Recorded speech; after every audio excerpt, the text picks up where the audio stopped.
Yo, yo, yo, yo, yo, we are back. We are back.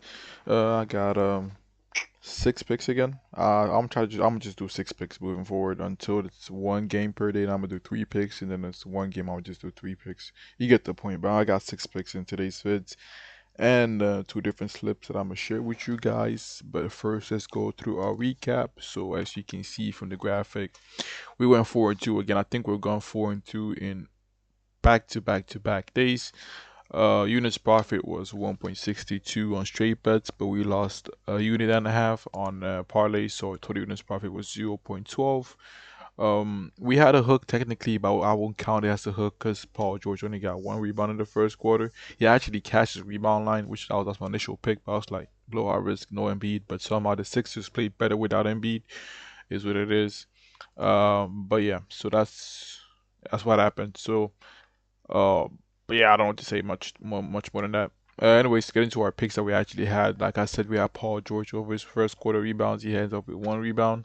That was only half unit play, and we had De'Aaron Fox over his rebounds, over his PR. I'm gonna say the Spurs somehow blew out the Timberwolves, so he ends up with 16 points, no rebounds. So yeah, if he played more minutes, he would definitely cash this. We already needed 5 more PR, and he played 25 minutes. I think we're gonna play at least like 8 more minutes of game time if it wasn't a blowout. But sadly, the Timberwolves just sucked ass.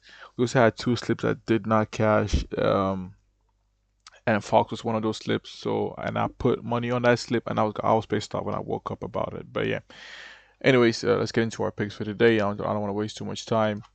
Our first pick, we're going with Cade under his points. I don't get why the fuck this line is still this high. I'll play the under until like 25.5. 24.5 is a bit pushing it. 25.5 is still fake Cade because this matchup is just tough for him. This Cavaliers team would not shy away from throwing bodies at Cade. Last game he was having a hard time finding his shots. You can see he had 19 shots and he hit 6 of his shots. Like most of his shots were just he was forcing his shots. Most of his shots he was forcing them. So yeah, I'm fading Cade once again. Against this team, he's gonna under it every single game. Even in the regular season, you can see he's gonna under it every single game. Imagine this guy's gonna under in every regular season game, and his line is still this high. And in the playoffs, where defense is much better in the playoffs, it just makes no sense. So we're definitely fading Cade to go under his points, man. It just makes no sense. To the books, I'm gonna keep fading Cade to go under his points. For some reason, BetMGM has a 28.5. That's even better, but I'm just go with a 27.5 because I don't really see K getting more than 25 points. We're taking Durant over his rebounds again. We took him last game for 10 rebounds. He's up with 12 rebounds on 31 chances. I'm going back to him again because this team has had his clear line in 3 straight games. You can see the rebound chances has been consistently there. He's had 35, 26, and 31 rebound chances against this team in 3 straight games. One game he went under, he only played 21 minutes. So if Durant is playing, if he's seeing the court 30 minutes plus, he's easily cashing us for 12 rebounds. So yeah, we got Durant going over his rebounds.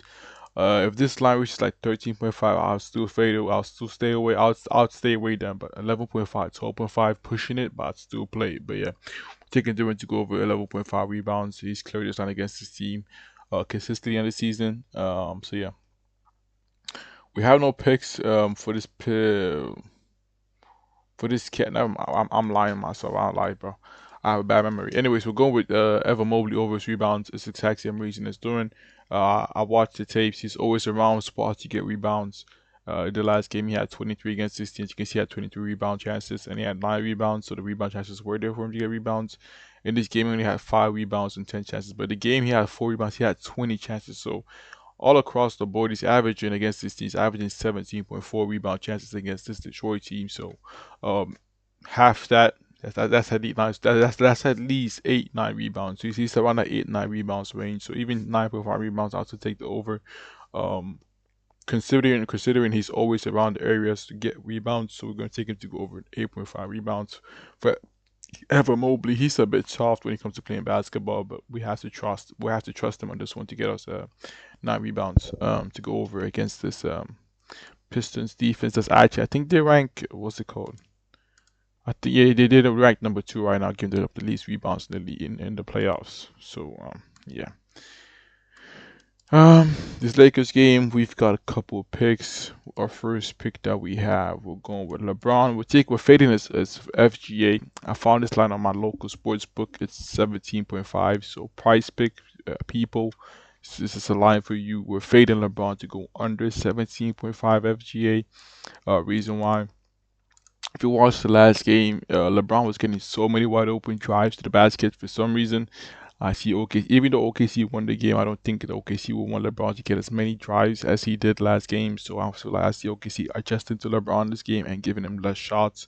So fit him to go under 17.5 FGA or field goals attempted. He's not really going over his line against OK. It's not really going over his line against OKC team a single time this season. So I'm fading. Plus the blowout risk is OKC. The Lakers kind of suck, so there's a blowout risk right there. See, we're fading LeBron to go under 17.5 FGA, man. For someone that's LeBron that sees so much, bodies on him, I see OKC throw even more bodies on him in this game. So you're fade him to go under 17.5 FGA. You could also fade Austin Reeves to go under his points. He's not gonna have a good series against this OKC squad. And I'm taking Luke Kennard to go over his FGA at 6.5. I see him taking more shots against this OKC team. If I'm what's it called what's his name again? The coach, Reddick. I forgot his first name. If I'm Reddick, I will be trying to find the wide open shooters on the wing because OKC will always collapse on a drive. They will always collapse. If Austin Reeves is driving, they'll collapse. If LeBron's driving, they'll collapse. So I feel like Reddick is have to emphasize on them swinging out the ball to the shooters on the wing. And I see Luke Kennard, being locked in today and shooting some shots because this guy sometimes he might have a wide open shot, doesn't take it. So yeah, we haven't taken wide open shots in this game. Over 6.5 FGA, would like to see that. You can also take his points to go over, but I'm just taking his FGA because for him to get, 8 points, as you can see his line's going up. I think people kind of agree with me right now because his points, his line just bumped up to 8.5. But yeah, Luke Kennard over 6.5 FGA, I think it's very, very easy. Or it's gonna be very, very what's it called? Sweat free. It's gonna be a sweat free bet in my opinion. And my last pick was taking Jake LaRavia over his 3 points attempt against this OKC team. Same reasoning, man. If it's a blowout, he's gonna play. If it's not a blowout, he's still gonna play. So I just see him playing a 10, 15 minute range in this game. And he only took 2 shots last game. I see him taking at least 5 shots this game or something. So you can see he had 8 against the Rockets, and he had 1, and he had 5. Yeah, 4, 2. As you can see, like whenever he takes low shots, he pumps up the next game to take more shots. So we have to take at least 3 points attempts in this game. Reason why it's OKC whenever someone tries, like I said, there'll be a wide open shooter on the wing, and I see Jake LaRavia being on the wing, wide open, and swing the ball out to this guy, shoot it. If he misses, I don't give a fuck, just shoot the ball. Um, yeah, I hope that makes sense. That's all my picks, man. And my 2 slips that I have. Or this is my first slip. I'm taking OKC first quarter spread. Reason why, if you watch the last game, the Lakers kind of went off in the first quarter. I see OKC adjusting, like I said, in the first quarter. In this game, OKC, they're a really good home team, and I see them crushing the Lakers at home in the first quarter. I took them to go over the first quarter spread plus Jake LaRavia to give